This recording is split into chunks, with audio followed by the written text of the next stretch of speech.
अस्सलाम वालेकुम। की हाल चाल है वीडियो?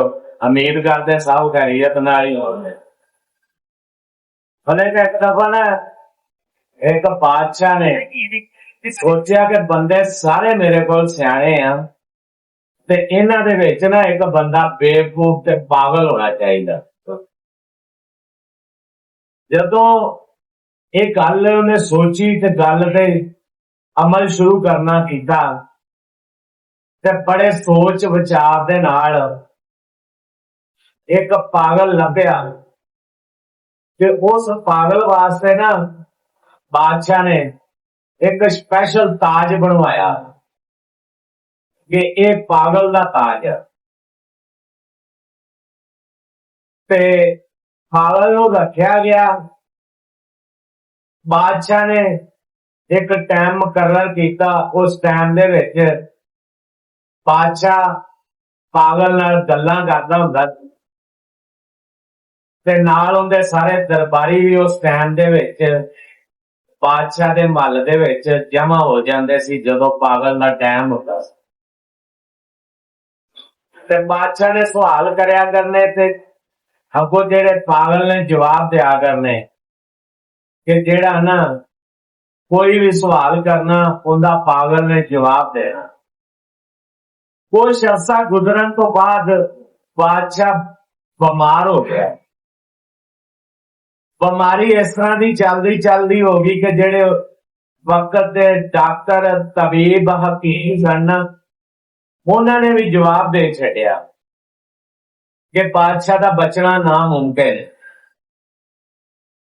बादशाह का आखिरी टाइम चल रहा सी ते उन्हें कहा कि मैं कुछ अपना जरा टाइम आखिरी लम्हात ने ना मैं उस पागल दे नाल गुजारना चाहना। उस पागल नूं मेरे कोल पेश कीता जाए। पागल बह गया आण के कोल ते बादशाह लम्मा पिया होया सी ते बादशाह ने कहा पागल नूं कि अज तू सवाल कर अज मैं जवाब दिया। पागल ने पहला सवाल किया कि बादशाह सलामत तुसी इस दुनिया तो तुर जाना ते किथे जाओ। ते बादशाह ने जवाब दिता कि मैं अपने मालिक को अपने खुदा को अपने अल्लाह को जावांगा मैं उत्थे रवांगा। दूसरा जदों सवाल किया पागल ने उन्हें कहा कि फिर तुसी उत्थे चले जाना तो वापस कदों आना है। अगों बादशाह ने जवाब दिता कि मैं उत्थे पक्के पक्के रहना मैं वापस नहीं जा। ते तीसरा सवाल जदों उन्हें किया उन्हें कहा कि पागल ने कहा कि फिर तुसी उत्थे रहन दा अपना बड़ा बंदोबस्त किया होना बड़ा अपना जेड़ा उत्थे महल बनाया होना बड़ी अपनी ऐशो रहम की जिंदगी गुजारन वास्ते अपनी जड़ी जरूरियात जिंदगी दी मुहैया चीजां उत्थे पैदा कीतियां होईयां अपने हर चीज तुसी बनाई होगी है। ते माल बादशाह ने अगों जवाब दिता उन्हें कहा कि मैं उत्थे कुछ भी नहीं बनाया यार मैं उत्थे कुछ नहीं बना सकता।